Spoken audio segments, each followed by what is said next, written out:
গতকাল আমাদের ভূস্বর্গ কাশ্মীরের পেহেলগাঁওয়ে সন্ত্রাসবাদীদের যে নৃশংস হত্যাকাণ্ড ঘটে গেল, গোটা দেশের সাথে আমিও এই ঘটনার নিন্দা জানাচ্ছি এবং এই নৃশংস হত্যাকাণ্ডে এখন অবধি বিভিন্ন চ্যানেলে যে খবর, প্রায় 30 জনের কাছাকাছি পর্যটক এবং নিরীহ মানুষ, তার মধ্যে স্থানীয়রাও আছেন, তাদের যে মৃত্যু হয়েছে এবং আরো বহু আহত হয়েছে। এই ঘটনার নিন্দার কোনো ভাষা নেই এবং সন্ত্রাসবাদের বিরুদ্ধে সারা দেশ, গোটা জাতি যাতে ঐক্যবদ্ধভাবে আমরা লড়াই করতে পারি, এই সময়তে কাশ্মীরের জনগণের প্রতি আমাদের সংহতি জ্ঞাপন করছি এবং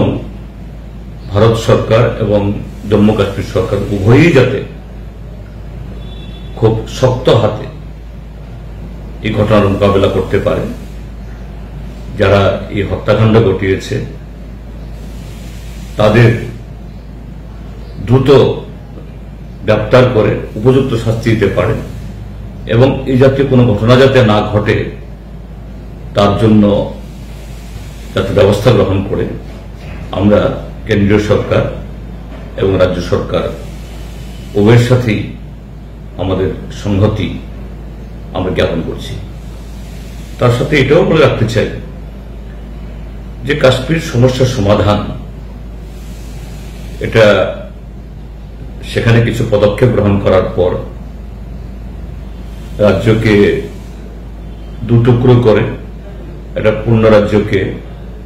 কেন্দ্রীয় শাসিত রাজ্যে পরিণত করার পর সেখানে এটা বলার চেষ্টা হয়েছিল কাশ্মীর সমস্যার সমাধান হয়ে গেছে, সন্ত্রাসবাদ নির্মূল হয়ে গেছে। হ্যাঁ, সাময়িকের জন্য হয়তোবা এরকম ঘটনাগুলি ঘটেনি পুলওয়ামার পর, কিন্তু সন্ত্রাসবাদ তো শুধু কিছু সন্ত্রাসবাদীকে নির্মূল করলেই সন্ত্রাসবাদ শেষ হয়ে যায় না। কিছু সন্ত্রাসী হয়তো নির্মূল হয়ে যায়, কিন্তু সন্ত্রাসবাদ, এই সন্ত্রাসবাদকে সেখানে জনগণের যে একটা ক্ষুদ্রাতি ক্ষুদ্র অংশ হলেও তাদের মধ্যে বিরাজ করছে এবং তাদের সমর্থনকারী এরকম পরোক্ষে এবং প্রত্যক্ষভাবে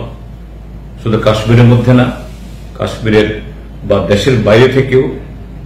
এবং দেশের ভেতর থেকেও কিছু শক্তি সেখানে আছে। তার বিরুদ্ধে যদি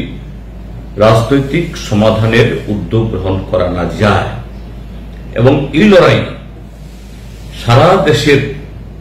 শান্তিপ্রিয় জনগণের সাথে কাশ্মীরের জনগণের তার সমর্থন যদি সেখানে সেভাবে সুদৃঢ় করা না যায়, হয়তো কিছুদিন সন্ত্রাস থামবে, কিছুদিন শান্তি বজায় থাকবে, কিন্তু আবার এটা মাথাচাড়া দেবে। কাজে সেদিক থেকেও আমাদের দেশের কেন্দ্রীয় সরকার সেই ভূমিকা গ্রহণ করুক, কোন রকমের তালবাহানা না করে, অজুহাত তুলি না করে। এটাও আমাদের তরফ থেকে বা ব্যক্তিগতভাবে আমার তরফ থেকেও